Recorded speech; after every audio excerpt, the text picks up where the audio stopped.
Yes, it's your host, the real Ed Oliver. You can follow me on Twitter at EDtoooFLATT. Today we're gonna finish up the part two of our who should stay, who should go free agency series of the guys, the impending free agents on the Washington Wizards roster. We're gonna do Bradley Beal, Anthony Gill, Ish Smith, Isaiah Todd, and Cassius Winston as well. And then today is mock trade Tuesday. We're gonna get into it right now. You are Locked On Wizards, your daily Washington Wizards podcast. Part of the Locked On Podcast Network, your team every day.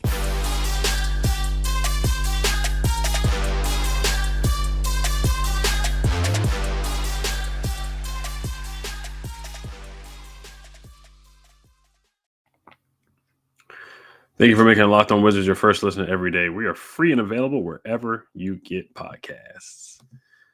All right, so we're going to pick up from where we left off. And then at the end, we're going to recap or analyze a mock trade that's been circling around on social media and Wizards Twitter. We're going to react to that. I do want to get you guys comments and feedback on that trade.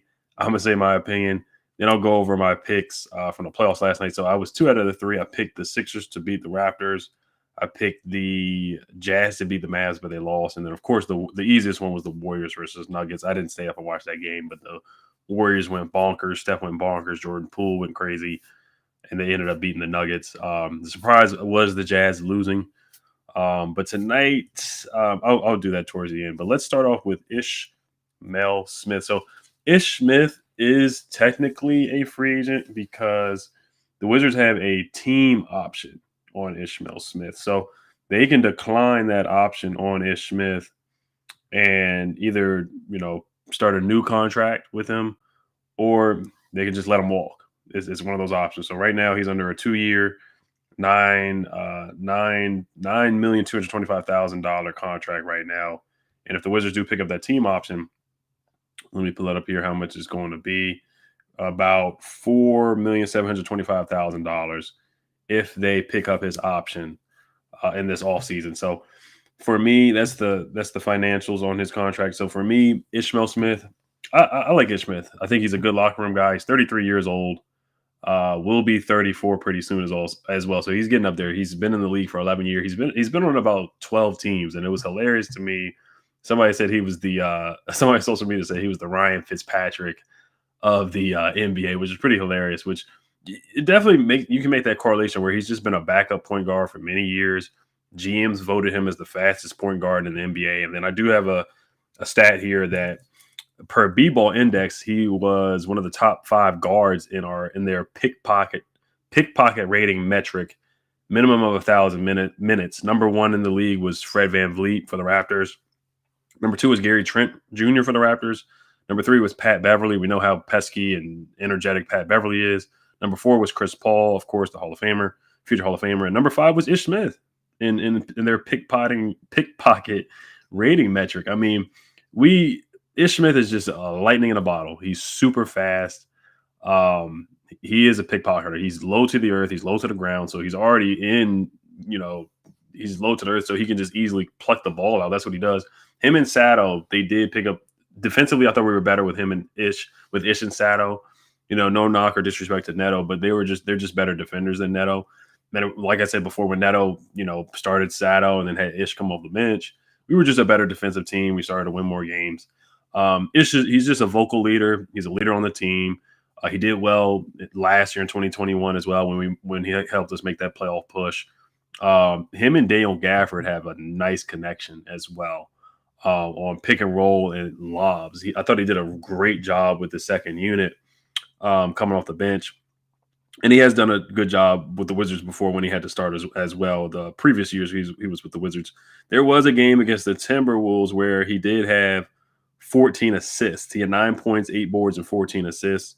You look at his numbers while he was with the Wizards, because he barely played with Charlotte. He was, on the bench riding the pine behind LaMelo Ball. So the last couple of games that he did play, he played 28 games with the Washington Wizards after the trade deadline, averaged 9 points a game, 8.6 points per game, 5.2 assists per game, which is solid, and a steal a game in about 22 minutes per game. So he was super highly productive with limited minutes coming off the bench. And I thought he was solid for guys' development. Now, some of the shot selection was a little off. He doesn't shoot the three ball well, which I know the Wizards are looking for three-point shooting this all season.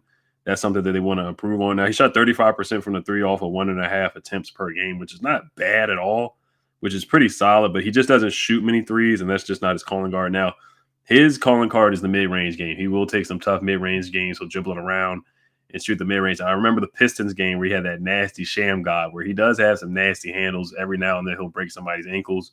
And Ish Smith is good for that. So would I pick up his team option for $1,725,000? He's going to be 34 years old going into the 2023 season. Now, if they do run, and the point guard position is huge for the Washington Wizards. It's almost like looking for a quarterback right now. That's how Tommy Shepard sounds. That's how Wes Unseld Jr. sounds. It sounds like they're really going to make an extensive search for the point guard position. Now, Ish Smith is not the answer, but can he be a good backup point guard? Definitely. I think Sato and Ish can certainly be good backup point guards for the Washington Wizards. And Ish can create easy shots for Brad. He can create easy shots for Porzingis and easy lobs for Daniel Gafford. You just saw how much better Daniel Gafford was when they had a point guard that could get downhill like Ish, break a defender down, and throw a lob. And Ish does get those pesky steals. He's very scrappy and very aggressive. And sometimes, yeah, he is small. And like Bradley Beal, the assistant GM, did say that they want taller guards. So that is the knock on Ish Smith, that he is, 5'9", 5'10" on a good day, to be honest. Yeah, he's listed as 6 feet, 175 pounds on Basketball Reference, but I don't know if that's true, to be honest. Looking at that too, I just want to see when he was, what pick was he drafted? Went to Wake Forest, of course. Doesn't say when he was drafted, but I'm just curious. I think he was a second-round pick, if I'm not mistaken. But yeah, it's a solid. Personally, it's up in the air for me. It's if they want to bring back Sato, because I already said I would bring back Sato, just with the chemistry with Porzingis and what they're looking for, a pass-first point guard to come off the bench. I don't want either one of these guys starting. I don't want Sato to start, to be the Wizards starting point guard. I think if they're trying to achieve better and be higher than a playing team, then you don't want to have you want to go out there and see if you can find a better option at the point guard position. But these guys would be great off the bench, just bringing a different dynamic off the bench. Pass first point guards that can push the offense, push the ball, and Ish pushes the pace, which really helps the Wizards. And they're young. You got a lot of young guys out there that can run the floor, like Gaff. Danny likes to run the floor. Rui likes to run the floor. A lot of these, Corey Kispert likes to run the floor and get shots in transition as well. So I would like to see Ish back, but if Tommy Shepard decides to go into a different direction and not pick up that team option on Ish, I'm not, I don't think it's a huge blow to the roster, but I do think bringing Ish back, a locker room guy, a leader, good guy off the bench that can get guys open shots, I think it would be beneficial to bring him back. So I'm 50-50 on it. I bring him back. I wouldn't mind bringing him back, picking up that team option for basically $4.7 million. I wouldn't mind that. So, but next, we're going to get to Anthony Gill, who had a solid season. But before we do get into that, this episode is brought to you by Shady Rays.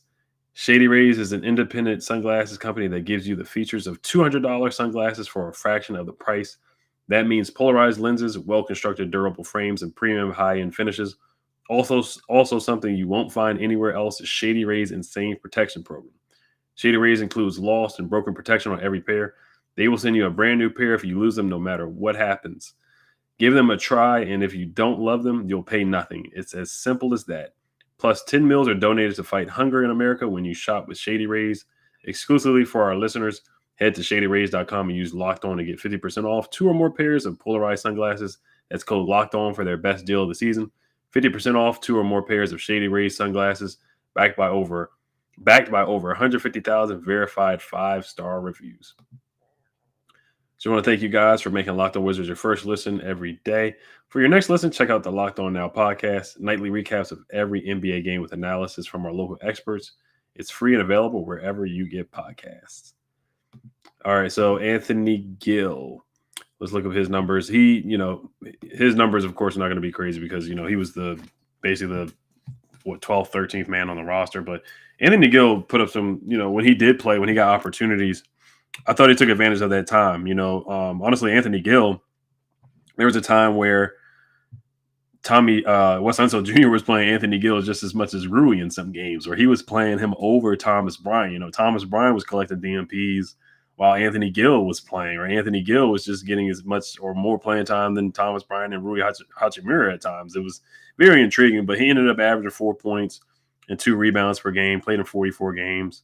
I know he was out earlier in the year, had a couple injuries, was on the sideline in street clothes.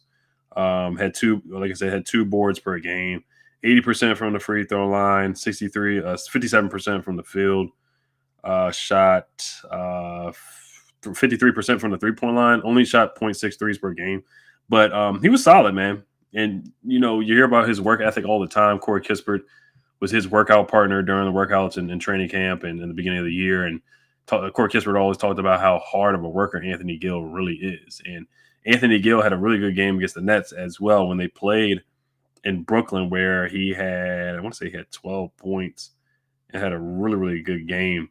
He had 12 points, 3 assists, 2 blocks, 2 rebounds, and 1 steal in 19 minutes and a win over the Brooklyn Nets. Also, Anthony Gill won the Dr. E.B. Henderson Award. The award recognizes the player who was most active throughout the D.C. community throughout the season.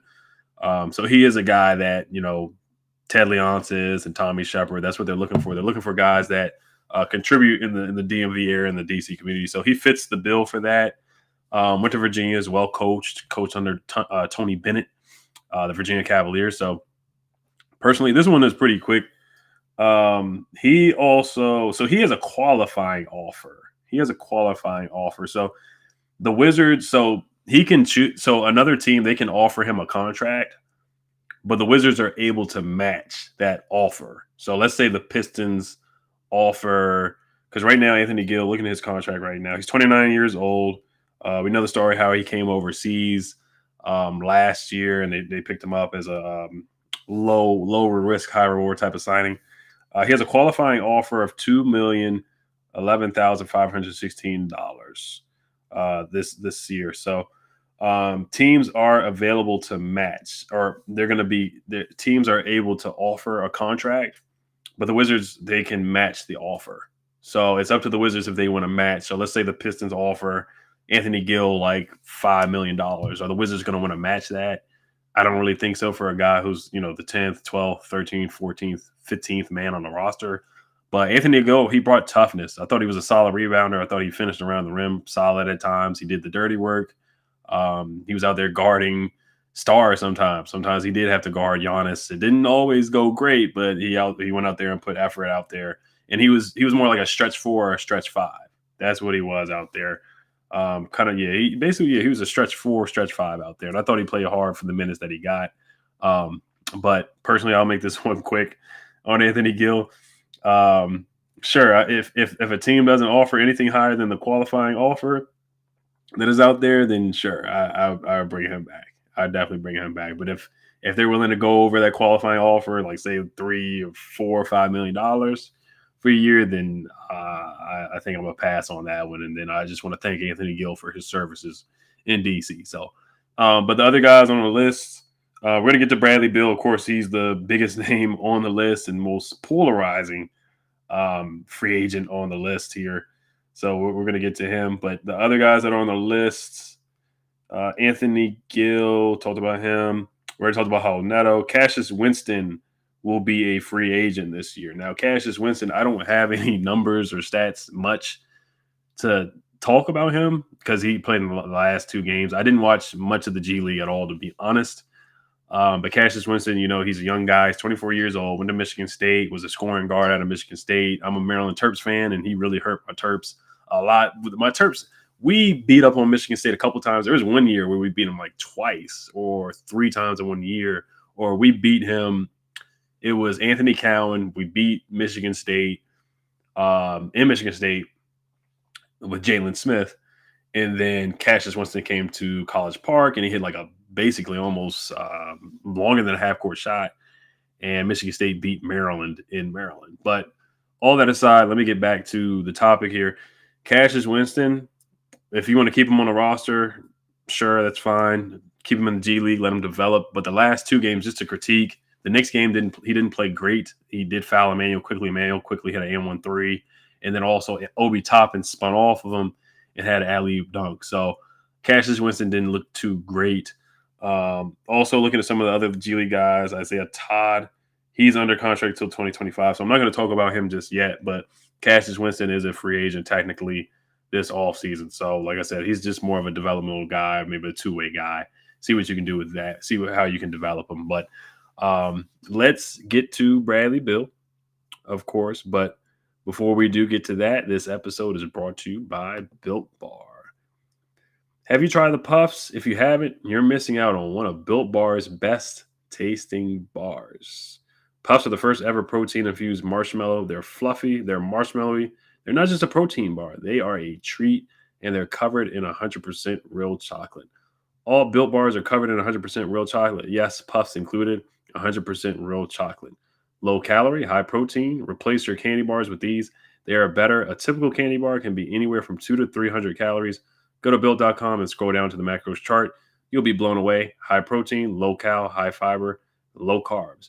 Most Built Bars contain 130 calories, 4 grams of sugar, 4 net carbs, and 17 grams of protein.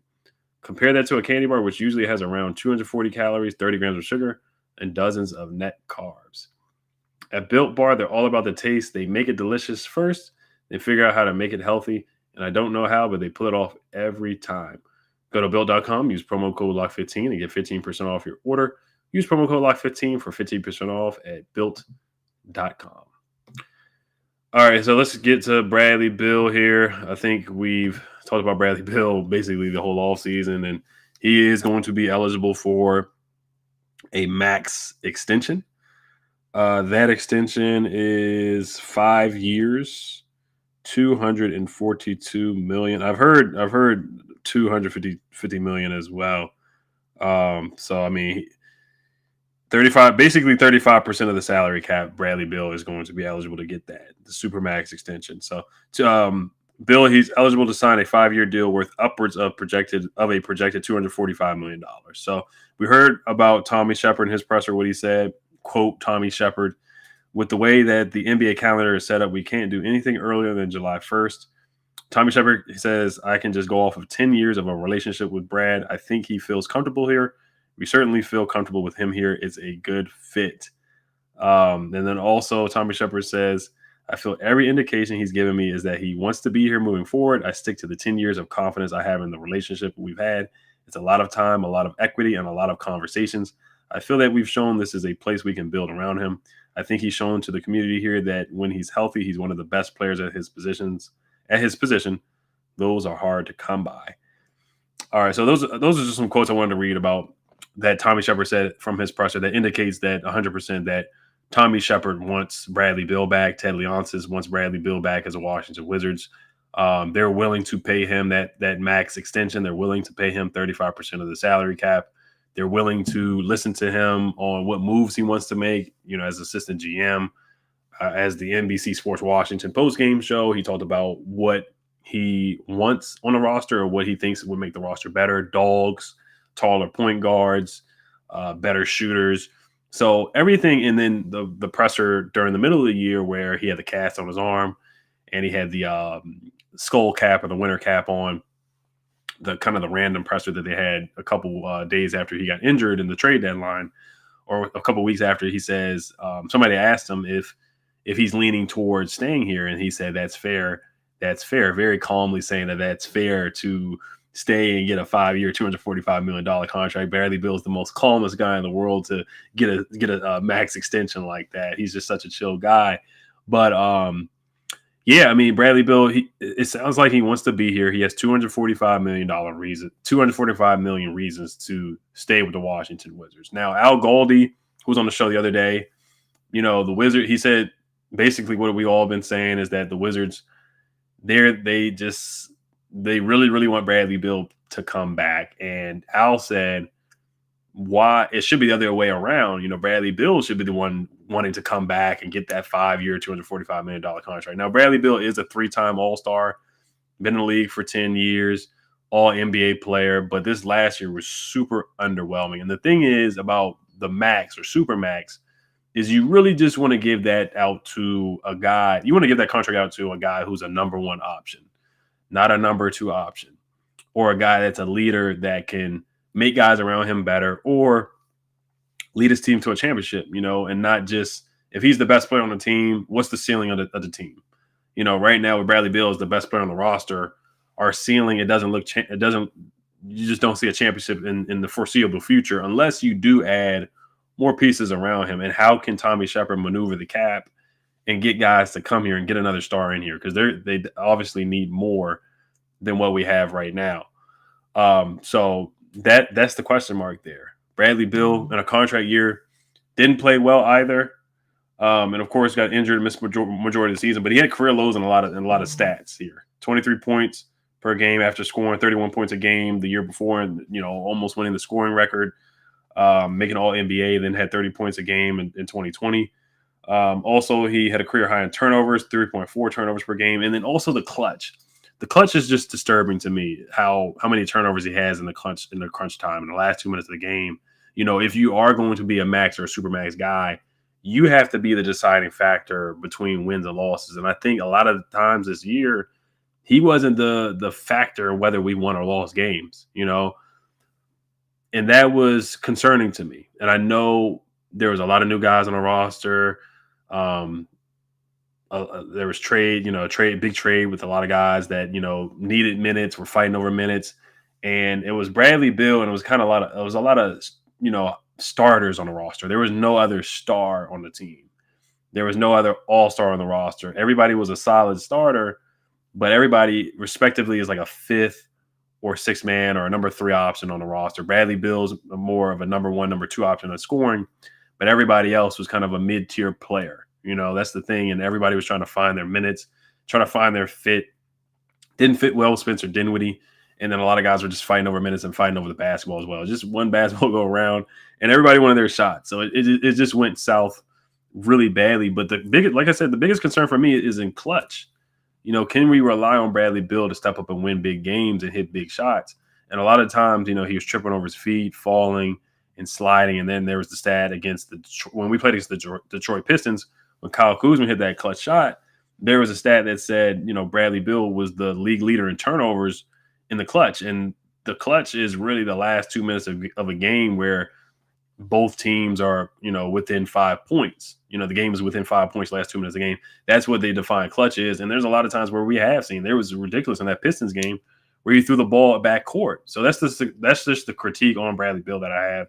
And then also when he did say in his pressure that we do need taller guards, he is 6'3" or 6'4", and he needs guys that can shoot the 3 better. And himself included, he's got to shoot the 3 ball better. This was almost a career low for him.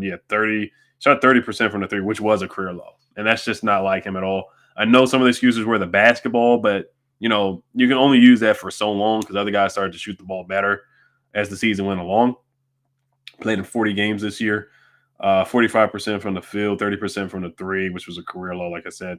And shot 5 free throws per game, where the year before he shot 7 free throws per game. And then in 2020, he shot 8 free throws per game. So offensively, he definitely struggled. So for me, should he stay or should he go? Would I bring him back?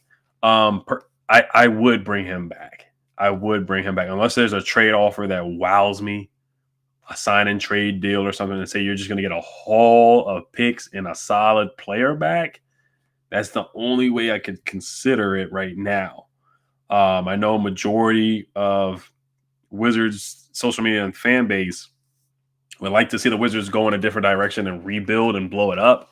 But I like what they had with Kristaps Porzingis. I like what they had with Kyle Kuzma. And I think Bradley Beal definitely is an all-star player when healthy. And when we do, if Tommy Shepard can get a pass-first point guard that is able to create a shot for themselves as well, that fits next to Bradley Beal, I think Bradley Beal can get back to his scoring potential and untap, how good he was the year before as an all-NBA player, how good he was as a shooter when John Wall was here, when he was knocking down the 3. Let's look at that 2017 year. He shot 40% from the 3-point line. That's when the Wizards went to the Eastern Conference second round. They lost to the Celtics in Game 7. He was shooting 40% from the 3-point line and scored 23 points per game. So would I bring him back?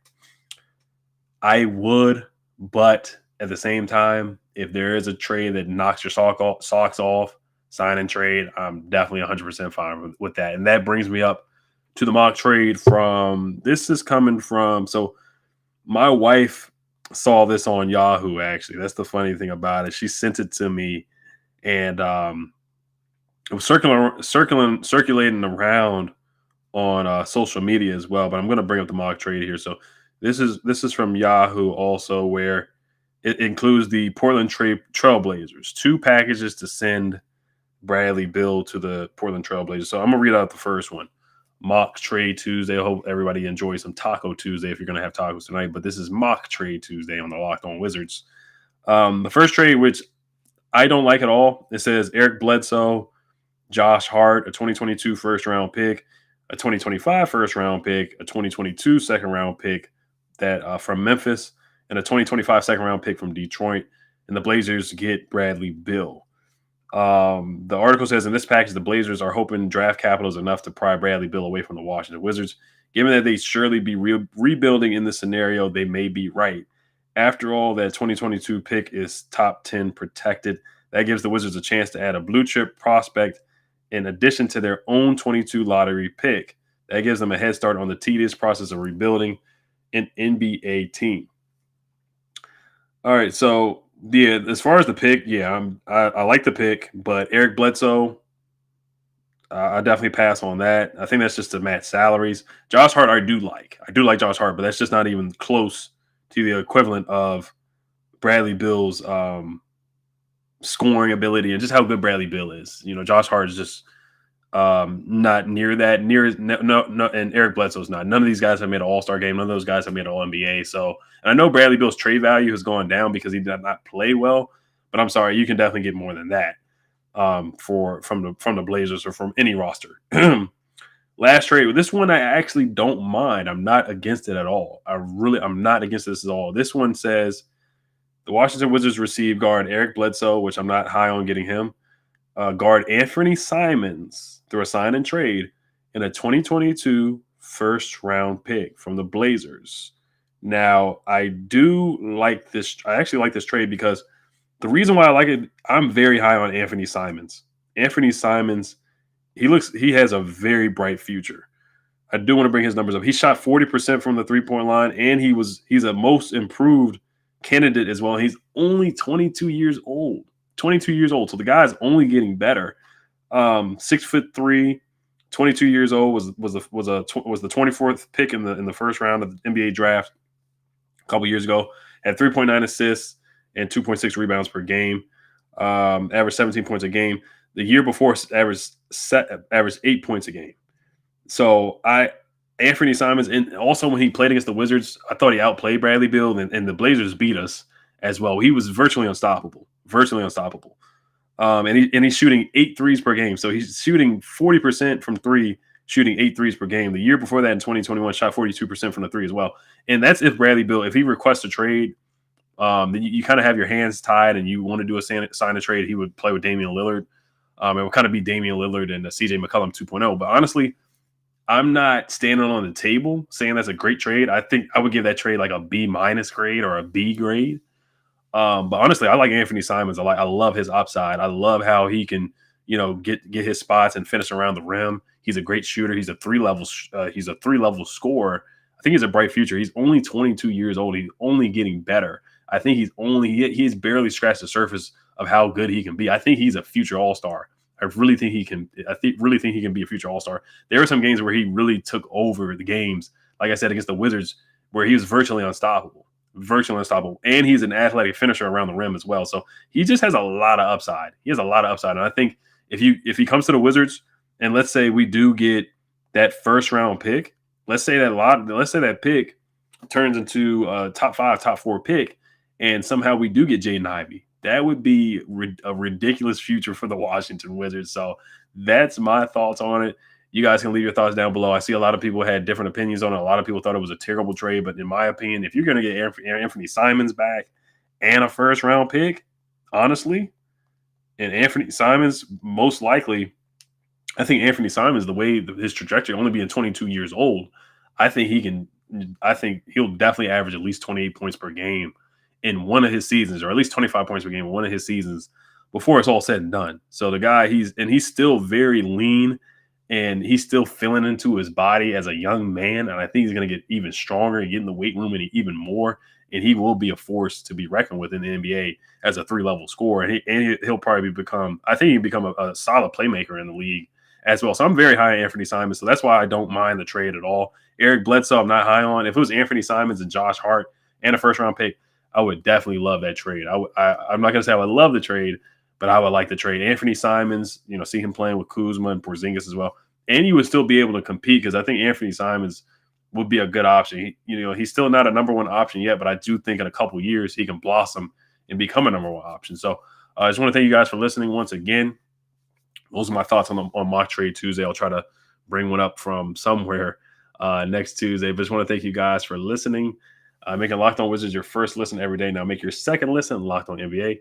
From the first jump ball of the play-in tournament to the last possession of the finals, Locked On experts take you deep inside the playoffs with insight and analysis affecting all 30 teams.